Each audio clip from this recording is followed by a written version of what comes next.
I am no longer someone that you know. You haven't been trying to know me for a long time. You don't have the right to come into my life and tell me how you think I should live my life based on who you used to know me to be. Don't kill yourself trying to revive the dead plants. What's important to remember is that water is finite. Hello, everyone. Welcome to another episode of In the Clear, where our goal is to help you gain clarity on all aspects of your life using a holistic approach that employs both logic and emotion. Today's episode is about getting clarity on the importance of watering the right plants in your life. You know exactly what I'm talking about. I'm sure you can visualize all the places in your life that you have been directing your energy that you need to take that energy back. So tune in to a very, very powerful episode that's definitely going to change your life. So, Stephan, this topic started because you told me this once on the phone. You said you have to stop watering the dead plants in your life. Do you remember that? I do. You have to stop resuscitating the dead plants in your life. I do. Yeah. And precisely, my thinking was, don't kill yourself trying to revive the dead plants. Yeah. It's dead. It's dead. Rip. Yeah. And so many of us, very often, we keep on watering, hoping that it'll come back to life, when in reality, what's important to remember is that water is finite. We only have so much. And so every time we do, maybe not waste, but take some of that water that is finite and pour it on dead plants, that means we have less for the plants that are alive. We can't keep on watering both. We have to pick. And it's easier said than done, I understand. Yes. But it's important to realize that watering dead plants won't bring anything back. Yeah. I think one of the hardest parts in getting to a point where you make the decision to stop trying to resuscitate a relationship of any sort, or maybe stop trying to resuscitate a dream that you had, you know, working really hard for it, putting all your energy, thinking about it all the time, is the acceptance that it's over. I think that's one of the hardest parts, is to just say, this relationship is over. So we continue to water that relationship, to water that hope, in an attempt to stop ourselves from accepting that it's over, because that acceptance is really painful. But the truth is, over time, the more you water it to avoid the acceptance part, that's more painful, because it's pain over time. When you accept that something is over, it's like one shot of pain, like a really big, powerful, intense shot of pain. Whereas when you continue to water that relationship, continue to live through hope that it's going to be revived or resuscitated, you're microdosing on that pain. So you're tasting it every single day over a long period of time. And so your tolerance for it becomes better over time, because you think, oh, I've been dealing with this for so long. You get used to it. The acceptance part is more of a clash with your reality. It's like all of a sudden you say this relationship is over, this dream is over, this journey that I was on is over, then I have to completely change my life. There is a brand new reality that's existing right away. So yeah, I think the acceptance part is one of the hardest things about just saying, I'm going to stop watering this dead plant in my life. I'm thinking to a time when a friend of mine, when I first moved into my apartment, she bought me a cactus plant. And she said, you know, this would be easy for you to take care of. Doesn't take a lot of water, does it? I still killed it. But after it died, I did continue trying for a while. Really? To like, because Okay. you put ice cubes on it. Yeah, that's 'cause right. It takes It it like melts and much it drips slower. slowly.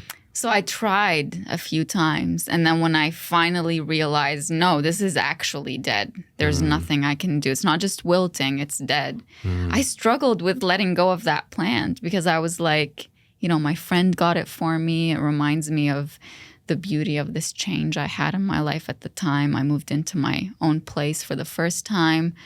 And, you know, I still remember that plant, exactly what it looked like. But a time came when its existence and presence in my life just ended. I could have kept it there, but, it would have been a wasted space, and it's just a dead plant, So when I think of applying that lesson or that moment that I had with that plant from my friend, I think sometimes you can decide to try to see if this relationship is still alive, if there's still hope in it, whether it's a romantic one or not. We do this with friendships, with family, with partners, or a dream that you're going for. Try for a little bit, just so that you could tell yourself, I tried and I made sure it's dead. It doesn't need CPR. It doesn't need, more nutrition. It doesn't need more of my energy. It is dead. I tried. I know. I checked. It's done. It's over. So when I take it to a more practical level, let's say you are in a relationship that is completely dead. It's over. There's just no way that you can recover from certain betrayals maybe that happened, or no way you can recover from finding out certain truths about the person that you're with. That if you found out certain things that completely cross a red line for you, that's a dead plant. That's a dead end. The more you invest, the more you are taking time away from yourself where you could be investing in another relationship or figuring out if being with another person would add more value to your life, or maybe if your values would align with someone else's values. But the longer you try to resuscitate something that is clearly dead, ended, over, there's no hope in it, there are certain truths that you simply cannot change, the faster you come to the decision to no longer invest in it, the more you will be able to look for other plants, other relationships to invest what you have into them. So that's one of the things I think of when it comes to relationships. I'm sure you have other examples from your own life and work that you can share with us too. Yeah, well, to me, the concept of the dead plant certainly applies to relationships, but it also applies to careers, dreams, ambitions. Sometimes you had an opportunity where something could have worked. Yes. It did not, for whatever reason. Sometimes it's your fault, sometimes it isn't. But to keep on watering that dead plant for years will cost you greatly. Because while you are still spending time watering that plant, which is completely dead, you can't start watering at the same time the new dreams that are just waiting for you to materialize or create or make happen. Yes. And so it applies to all kinds of spheres in our lives, be it relationship, professional, friendships. In my book, 100% Responsible, I talk about the 3 types of relationships. Number 1, you increase time with. Those are the ones that have a positive impact on how you think, how you behave. They're a good influence to you. So you want to spend more time with them. Category number 2 is you limit. They're fine, but there are some values or principles. We talked about that in a previous episode. Clear identity, knowing our principles, what we stand for. There are some values where you're like, hey, you know what? I'll spend some time, but I will limit. It'll be once a month, twice a year, instead of once a day or 4 or 5 times per week. And category number 3 is you eliminate completely, because it has a negative impact on how you think. It influences you negatively. And so we need to become aware of which category the people, the relationships, professional or friendships, are in. Yes. 1, we increase. 2, we limit. 3, we eliminate. And when I say eliminate, of course, I'm not being unkind to the person, but as we know who we are and what we stand for, it's important to make those decisions. So the more clear we are on who we are, it helps us with accepting, but also knowing where the boundaries are. Yes. We need to know category 1, 2, 3. Yes. And we redefine ourselves. So here's a call to action. If you're listening, grab a piece of paper and a pen and write down the 3 types of relationships, the ones that you need to increase, which ones do you need to increase in your life, the ones that you need to limit, and the ones you need to eliminate. So figure those out. make sure they're visible to you at all times. Start working towards those goals. You don't have to do it right now, but when you have it on paper, you have something to work with. You have something that is waiting to be actualized by you. So please do that right now. I think it's very important. Don't limit it to intimate relationships or relationships with family and friends. Make it generalized to all the relationships that you have in your life. So thank you for sharing that with us, Stephan. I think that's such a great piece of information. Like, I'm organizing things in my mind right now. I've already done that with some relationships in my life without 100% consciously telling myself I need to remove certain relationships, or I need to limit certain relationships, or increase certain relationships. I found that the more I really focused my energy on being myself and being true to myself, the more naturally those relationships fell into those 3 spots. So I increased my time with certain people, and I limited my time with certain people, and I completely removed some people from my life.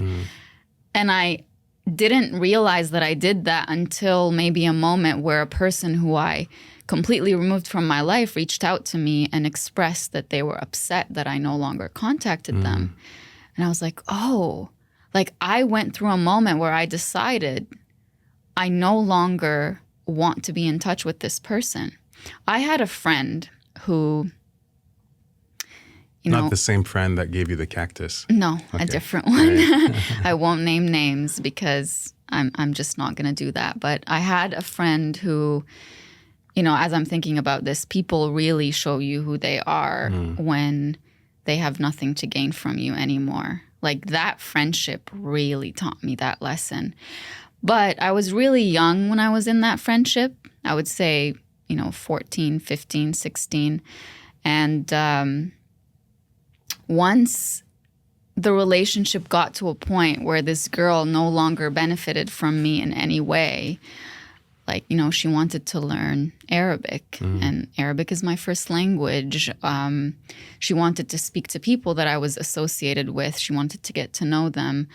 So when she learned Arabic and got closer to those people, and I no longer added that kind of value in her life, she completely stopped talking to me. And I remember going through a period of time thinking, like, did I do something wrong? Why isn't she answering me? She was my only friend at the time, too. Like, we were very close. She knew everything about me, to the point where, as she was planning to get engaged and married, she didn't tell me those things. Wow. And I was really hurt. And every time I would talk to her about it, she would make up some excuse and say, well, I didn't know until this time, and I didn't know until this, they planned it. And I still showed up for her. I still supported her. And then when I took some time to reflect on that friendship, a few months after my last interaction with her, I realized that I no longer wanted her in my life, because my welcome in her life was conditional on me doing something for her. Like, her actions showed me that she didn't value me for who I was. She valued me for what I had to offer her. Which is very conditional. Extremely conditional. So I decided that I no longer wanted to try to reach out to her. And it wasn't just that she, excluded me from certain things. There were many times when she would message me and say things that really hurt my feelings, like, maybe it will help your self-esteem if you smiled more when you see people, so that they could approach you and you can connect with them. And I remember, like, getting a message like that, and I was still living at home at the time. And I showed my mom, like, I was crying. She was like, what's wrong? And I showed her, and she was like, I don't understand why she's saying that to you. Like, she's trying to make you feel like there's something wrong about the way that you project yourself into the world and the way that you are. Like, this is who you are. It's not that you go out into the world and you choose not to smile at all times, but you're very selective with the people that you interact with. And there's nothing wrong with that. So there was a lot of that as well. So, a couple years go by and she starts reaching out to me, wanting to reconnect as if nothing had happened. She just didn't even acknowledge that there was a distance, that there was a break in our friendship. It's like she hit pause for 2 years or however long that was and hit resume and expected that I was just going to talk to her the same way that I did before and confide in her the same way I did before. At that point, I had walls up all over the place because not only towards her, but because of that friendship I had with her and the way it evolved, I had walls in everybody's faces. I was still pretty young at the time. So she reaches out to me, tries to resume the friendship, and I'm being very, not cold, but just not as friendly as I was before, or not opening up to her about certain things, not visiting her. And then she started saying things like, this hurts my feelings. Why aren't you visiting me? Why aren't you doing this? Why aren't you doing that? And all of a sudden I had all of the past emotions that I bottled up every time I brought up an issue to her and she gave me an excuse or she gaslighted me out of feeling my own emotions. Like if I would tell her I felt excluded from that, she wouldn't even validate that. She would say, well, I didn't plan that. And I was just feeling like, well, I'm your best friend. You should tell me something like that. I should be the first person you come to outside of your partner, outside of your family, that you come to and say, I'm really excited. This is happening in my life. I'm getting engaged on this day. I'm getting married on this day. I should be the first person after all those people. But I didn't say that. I just listened to her excuse and was like, okay, like, I believe her. But really, I was bottling up anger and bottling up those responses that I had and those emotions. So when she tried coming back into my life, all of that bottled up anger and resentment and feelings of exclusion and upset bubbled up and wanted to fight and say that. So I did. I said, you can't just come back into my life and expect that everything is going to go back to the way that it was before when you are the one who caused the way that things were before to end, to change. When you're the one who initiated the distance, not just the physical distance, but the emotional distance. Consciously or unconsciously. Yes, consciously or unconsciously. And she said something like, our lives were going on separate paths at the time. And I said to her, they still are going on separate paths. You don't get to choose to diverge back with my path or to force me to come back to yours. You don't get to choose that. I am on a different path. I have been on a different path and I'm continuing in that direction. And I don't want you on that path. I had to say that to her, and it took a while for her to really accept it because there were still decisions that I made in my life, very personal decisions, that she still reached out to me to say, I didn't think you would do something like that. This is not the Najwa that I know.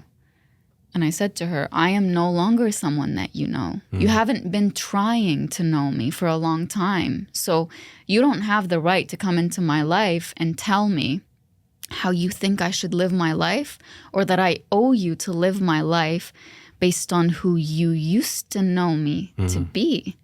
So that was a relationship that I completely eliminated and terminated from my life. If I see her, I say hello, but we don't have a relationship anymore. And so going back to what you were saying, the 3 categories of relationships in your life, that was one that I unconsciously removed for a long time. And then once I realized that I had made that decision at some point, it's like it materialized. I knew that moving forward, if I had the option of reigniting that relationship, that I would say no, because I've made that decision. So yeah, it's really powerful to think about it that way. It is, and you grew, obviously, and it got to the point where you decided consciously, hey, you know what? This is going to remain in category number 3. Yeah. Eliminate or terminate, like you say. Yeah. I like it. I like the terminating factor. I love that. And so that's knowing who you are, knowing what you stand for. My question to you would be, for some of our listeners or viewers, you grew and got to know exactly who you were and what you were standing for. What were the convictions that led you to being strong enough to do that? Because it's very scary sometimes to say, hey, you know what? I'm putting a boundary here, especially when it's your best friend, someone that you've been so close with, to be strong enough and to dare saying, hey, you know what? Let's put a pause on this. What were the convictions that led you to be strong enough to do that? So the first thing that comes to mind is I spent, at that point, my entire life being on the margins of my own life and people's lives, being a wallflower. Like, you add value to the room, you make it look pretty, but you're not really in the center. Your life isn't about you. You add to people's lives. Nobody adds to yours. You feel like you're a burden if you have any needs or wants. And I never knew that I could have needs or wants. My place in people's lives and my value in their lives was based on what I had to offer them. When I think of my family, for example, of course they loved me. Of course they saw me for who I am. But a big value I add to their lives was being the good girl. Listening to everything, going into the program my parents wanted me to go into. Just no one had a bad word to say about me. I was very well-mannered. I was the perfect daughter, With my friends, it was what I just talked about. It was being a good listener, helping them with anything they needed, helping them with their assignments, helping them with learning something new, but I never really projected myself into those relationships. I never really stood out or stood up for myself in any way because I didn't think that I had the right to stand up for anything, really. So being sheltered in that identity for so long, of course, it was exhausting because I wasn't living a life for myself. I was living it for others. I knew who I was in terms of, I knew I was a good person. I knew I was empathetic. I knew I had a lot to offer to those around me. I knew I was a, high-performing achiever. I knew all of that about myself. But I thought that those were the only things that made me who I am. And there was nothing past that. If I expressed a need or a want, that all of a sudden that made me feel like I was a burden or I was being too much. And that just wasn't welcome at all. So I went through a period of my life where I spoke up for myself. I shared something publicly that really showed me what my place was in people's lives, especially those closest to me. When I went through that hard time, the people who should have showed up for me the most either didn't or talked badly about me. And when I went through that, I went through a period of isolation where I was so hurt listening to what those I thought knew me really well and had my back. I was listening to them describe me in a way that didn't resemble me at all. And so I went through a shock. It shocked my system because I'm somebody who is a good person, so I see the goodness in others. I'm somebody who doesn't lie, so I struggle when I see people lying. And now they're lying about me or they're misrepresenting me. So not only did it clash with who I knew I was, but it also clashed with my view of the world. People shouldn't lie, but they're lying. People shouldn't misrepresent a person, but they are. People shouldn't make up rumors about a person, but they are. So it put me in a place where I didn't want to be exposed to that anymore. So I was very isolated. And at that time, I was living by myself. I had moved out of my parents. So I was physically isolated and emotionally isolated. And that was the first time in my life that I was in that pairing of isolation, both physically and emotionally. Maybe emotionally, I felt isolated for a long time, but now I had the ability to be alone with myself and not have to put on a show and pretend like I'm okay. So when I went through that period and started questioning everything in my life, including that value system that I had that tells me people shouldn't lie, people should do the right thing. And in the past, when I would say things like that, I would be told, well, you're too idealistic. Like, you think that people should be perfect and they should always do the right thing and not do the bad thing. And I'm like, I don't think that's being idealistic. I mean, I accept that people aren't perfect, but I think you should always try to do the right thing, especially if it involves hurting another person or making a conscious choice to say something about them that you know isn't true. And so now I started questioning that value and belief system and thinking, is this right? Like, should I have this? And it was the first time in my life. I had started writing years prior to that, 4 or 5 years prior to that, but it was the first time in my life that I gave myself permission to go to the root of all of my beliefs about myself and about the world, about how I should be and how I shouldn't be, about what's right for me and what's not right for me. It was the first time I gave myself permission to extract all of that from the root and say, I'm planting a new plant that is me, watered by me. I get to choose where to plant this plant because your surroundings really make a big difference. I'm the one who chooses what's going to enrich my life and what's not going to enrich my life. So when I went through that period,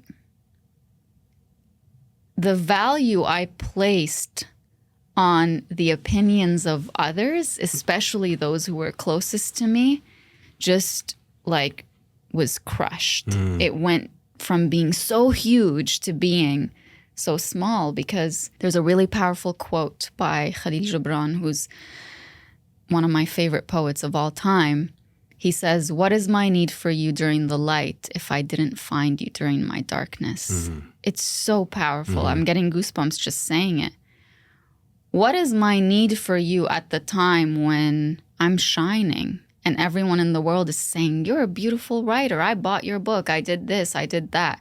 When I was going through the darkest times of my life and you knew I was going through the darkest times of my life, you didn't show up. You didn't knock on my door. You didn't send me a message. You didn't pick up the phone to call me.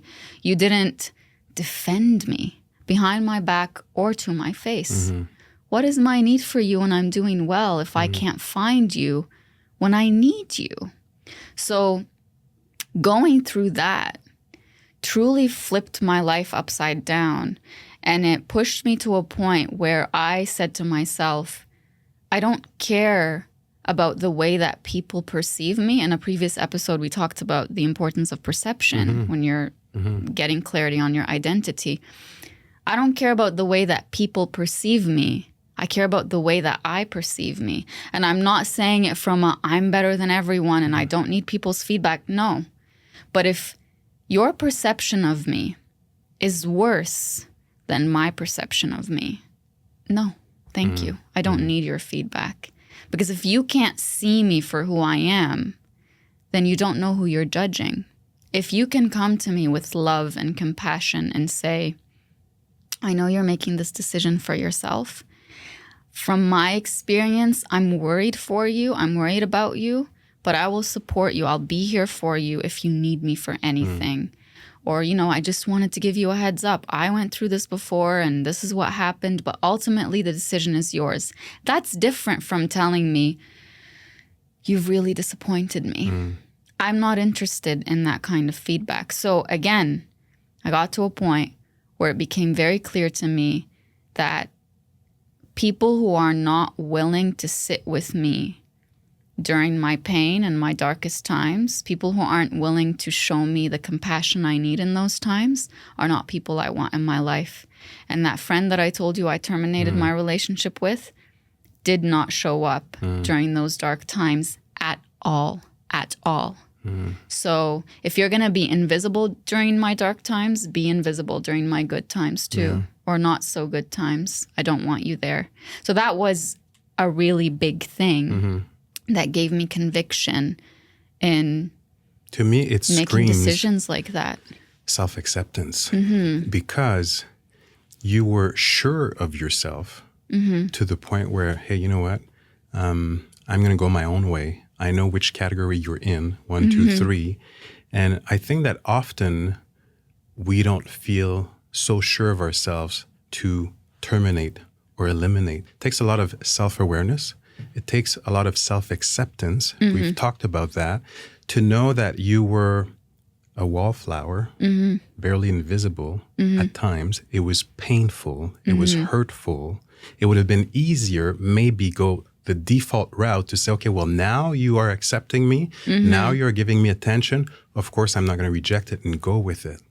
A lot of folks, I think, are used to adapting to the environment. Yes. You said, hey, you know what? No, I'm not going to be a chameleon and adapt. I'm remaining myself. And then I'm going to change the environment around me so that I can remain authentic. Absolutely. That takes a lot of conviction. That takes a lot of power.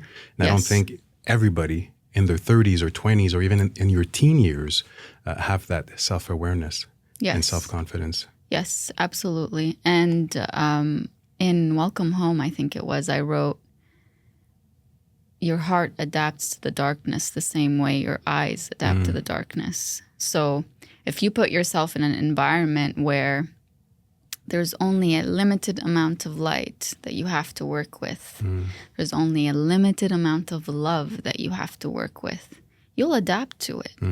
You will start seeing that small, tiny love as huge over time.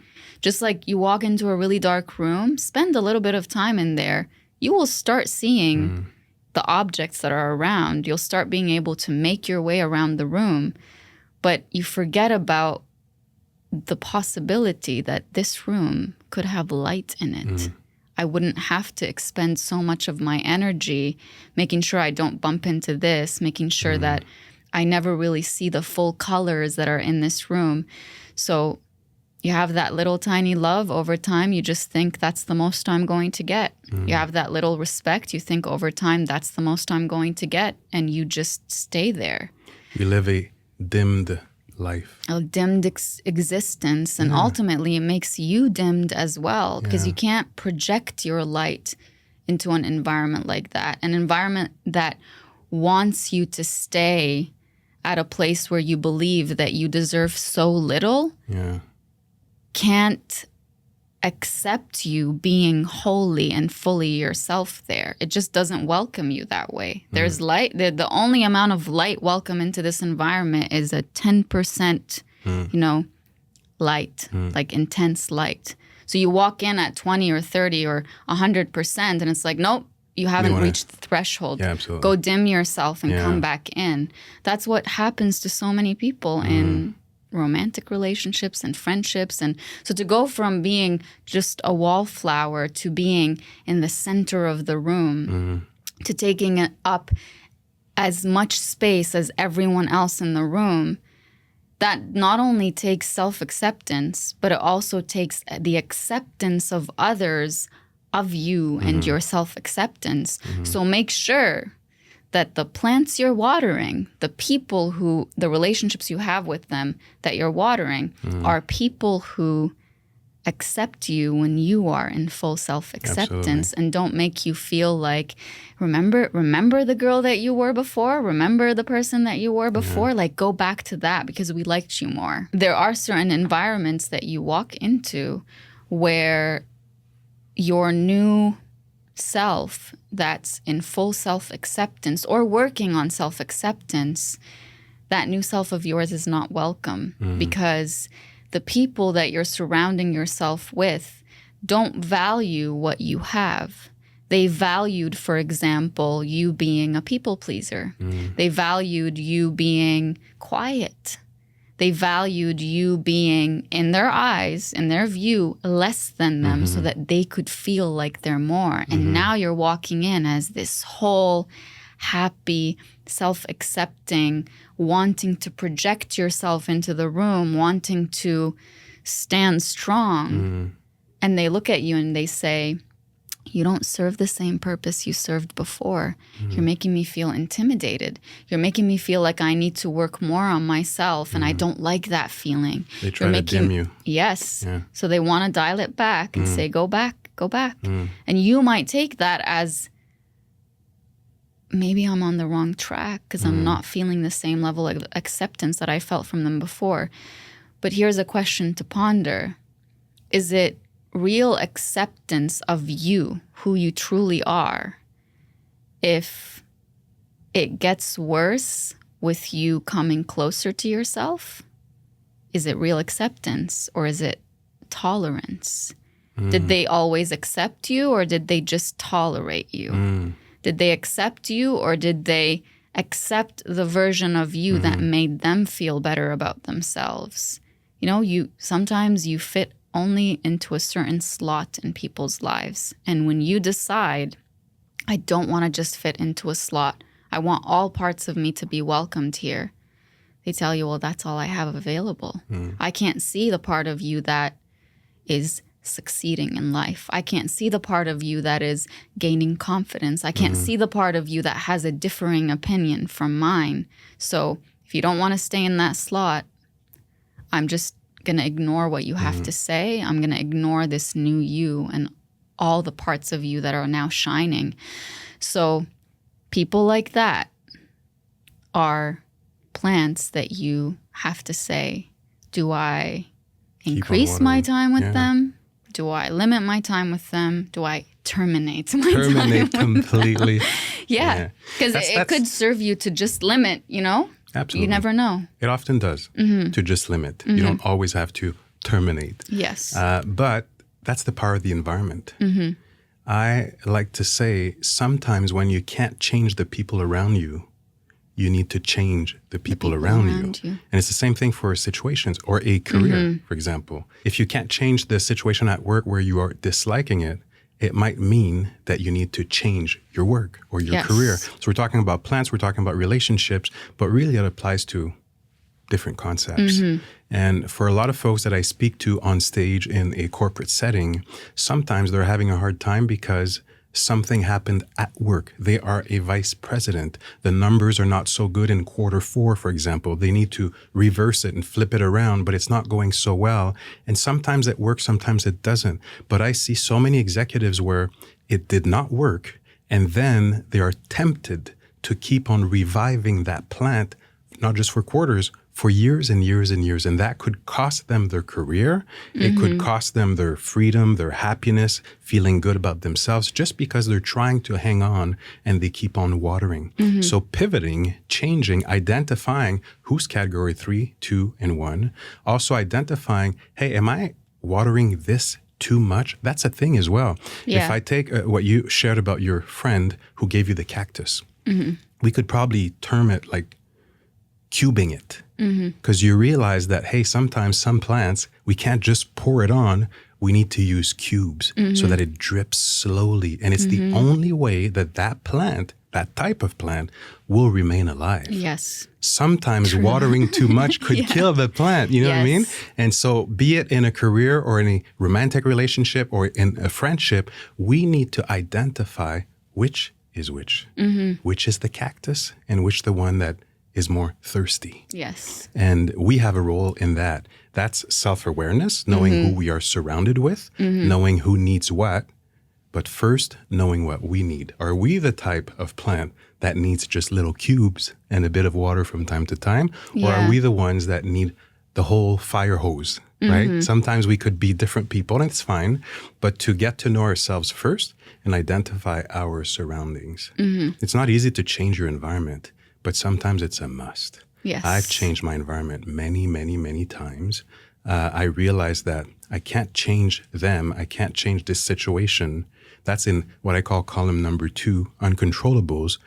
I could change me, or I could move and change my environment. And that sometimes helps, but it takes courage. It takes knowing yourself. It takes strength, and it takes deep convictions. Yes. Because you do adapt to dimmed light. Absolutely. And I've lived dimmed for a long time. Of course, we know we try to shine as much as we can. We realize with time that it's not always welcome to shine. Some folks try to dial it back, like you were saying, or dim you back. Yeah. But once you know who you are and what kind of impact your light can make, it's okay to dim back up at 100% or 80% in some settings. Yes. But it starts with knowing that the environment might want to dim you. You can change the environment. And it's okay to shine bright. Yes. I think the very first page in my very first book, Mind Platter, it's titled, You Are the Sun. And I say, for them to see you shine, you must stay far away. Because if you're too close, your light will blind them. So for some people, that is the case. Absolutely. It's you have to stay at a certain distance for them to really see you. And I see this a lot in relationships where someone, finds a new person and they're like, oh my God, they're incredible. Like, I can't believe I'm sitting in their presence. And then over time, they don't treat the person by that same value. They can only value you when you're at a distance. And there's a lot of really toxic dating advice out there that says, keep your distance. And I'm like, what's the point? If you can't get close to the person that you're with, if you can only get what you need from them by distancing yourself, that's a game. True love happens where there's vulnerability, where there's closeness. Yes, distance is required, but if you only get what you want from the person by making yourself seem scarce, why do you want to spend the rest of your life with someone like that? And going back to what you were talking about with careers, because yes, this definitely applies to it. I think back to when I was in university doing my undergrad, my parents really wanted me to be a dentist. So I went into biology. I hated it.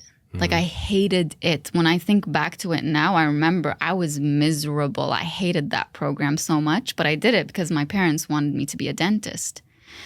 And I didn't change my program after first year. I didn't change my program after second year, third year, fourth year. I stayed in it. And I didn't know when it was the right time for me to stop watering that goal, even though my grades weren't high enough for me to get into dentistry. But I kept going because I didn't know what I know now. I didn't know that I had the ability to say, no, I'm not doing this anymore. Like, when I would hear people say, I switched out of my program after second year, or I dropped out and went into a completely different program, I would think that's such a waste of time. You invested 2 years in that program. Why would you stop? And now I look back at it, I have no regrets. But I wouldn't perceive investing in something for 2 years or 3 years or 4 years after you get to a point where I actually am not fulfilled with this at all. I don't see it as a waste of time to say, I'm going to change my path. I'm going to change my program. I'm going to change the trajectory that I'm on. I think it's a waste of time to continue moving in a direction that is already dead. Because what is it called? The sunken cost? The sunk cost. Sunk cost. Yeah, that's a trap very often. Of course, in business, but in relationships as well, or any dreams that you have.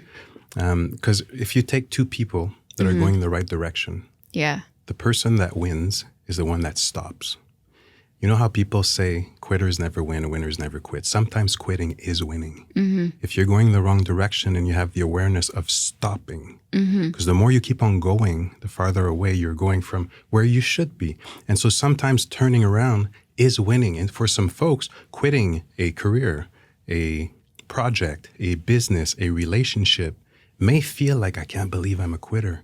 Sometimes quitting is winning. How do you know that it's time to quit? Well, awareness. So for yourself in dentistry came a time where you're like, hey, you know what? This is not me. This is my parents. And that's when you get to know yourself. And you say, well, I could spend 20 more years doing this as a dentist. They'd be happy, but would I? And so it's important to take some time to think and reflect about who we really are, what we really want, and then we attack and we go after. But if we are always on that hamster wheel and chasing and never stopping to see what is it that I truly want, we end up pleasing the parents, the partner, the employee, employers. Society, friends. Exactly. Yeah. So a really good question to also ask yourself is, are you doing this for yourself?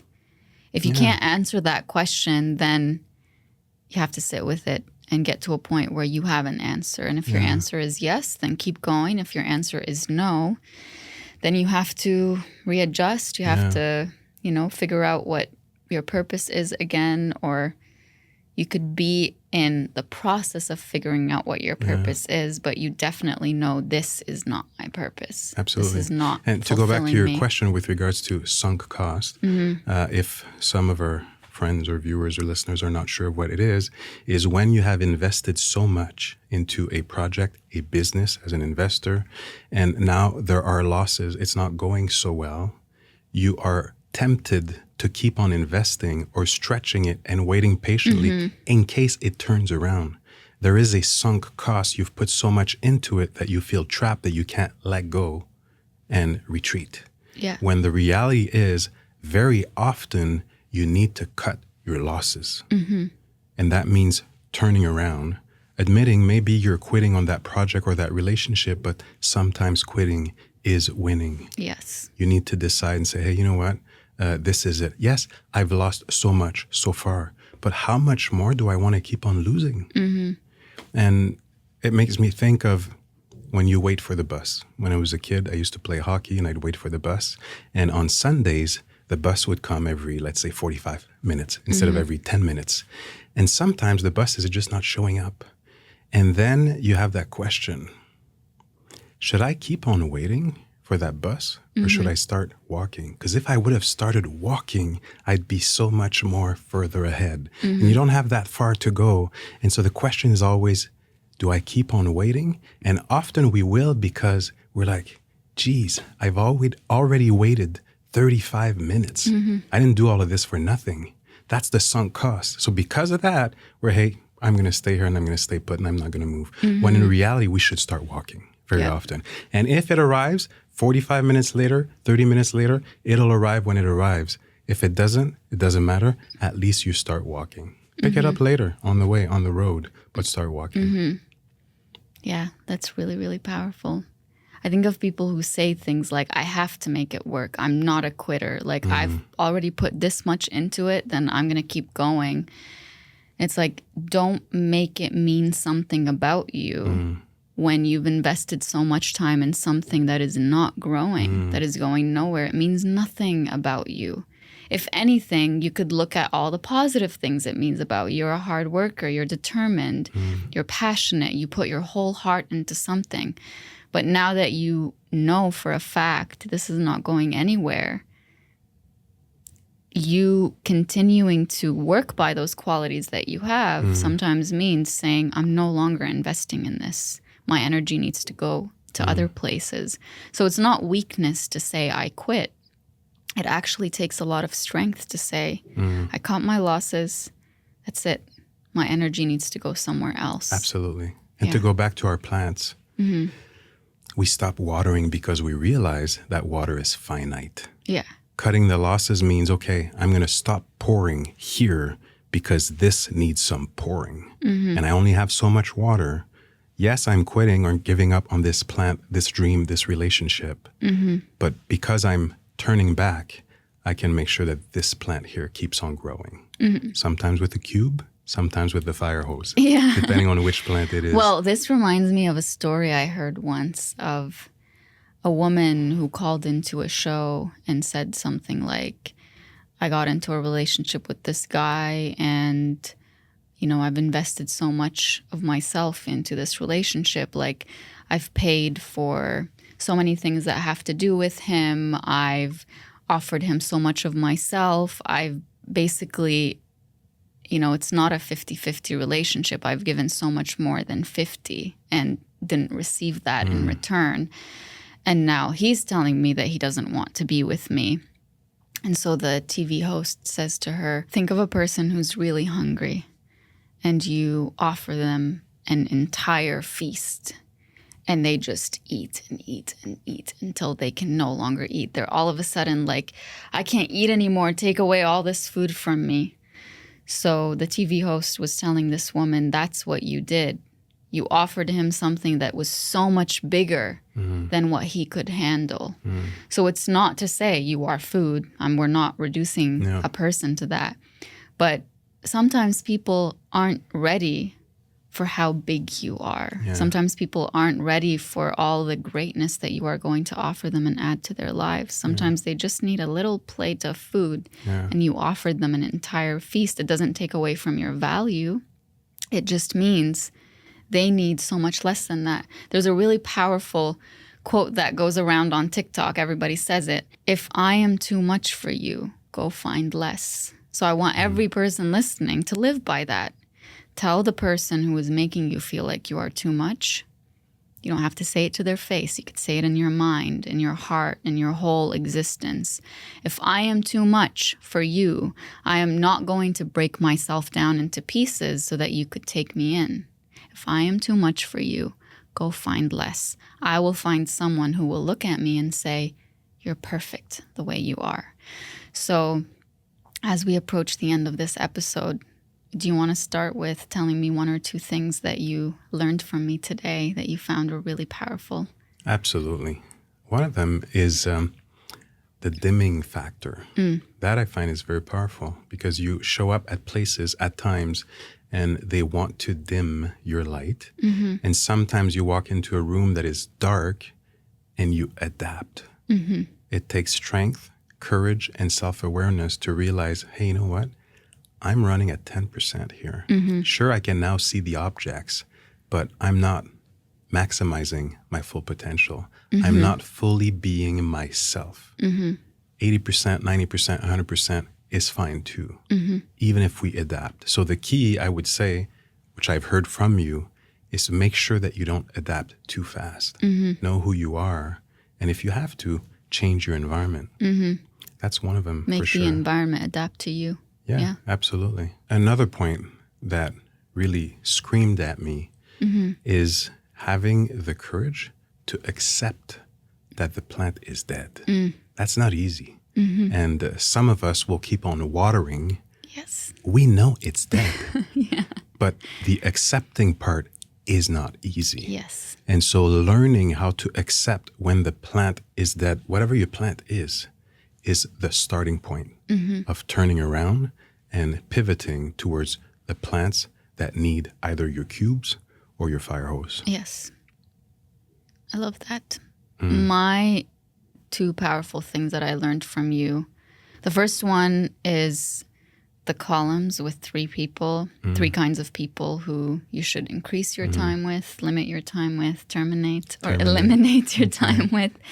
I think everybody should reflect on all the relationships they have in their lives, romantic and not, even career-oriented, and see which relationships you need to, plus, minus, or a zero. Keep them at, non-existent in your life. The second thing is the importance of knowing how every plant in your life needs to be watered. Like, a cactus plant needs the ice cube. So does an orchid. Other plants might need a drip. Other plants might need so much water at the same time. So look at those people that you have in your life, those connections, those relationships, and ask yourself, how much is this person willing to receive from me?